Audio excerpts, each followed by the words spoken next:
రాహుపురం అనే ఊరిలో గోవన్నకు మేకల మంద ఉంది.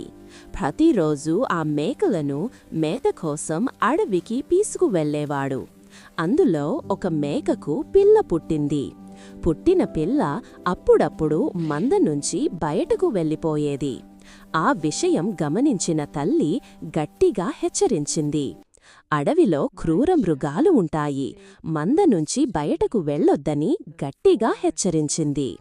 అయితే తల్లి తనపై కావాలనే కోపపడుతుందని మేకపిల్ల అనుకుంది. బయట చాలా అందంగా ఉంటుందని భావించింది. తన సంతోషానికే అడ్డుగా చెబుతున్న తల్లిపై కోపం పెంచుకుంది. ఒకరోజు తల్లి చూడనప్పుడు మంద నుంచి బయటకు వెళ్ళిపోయింది.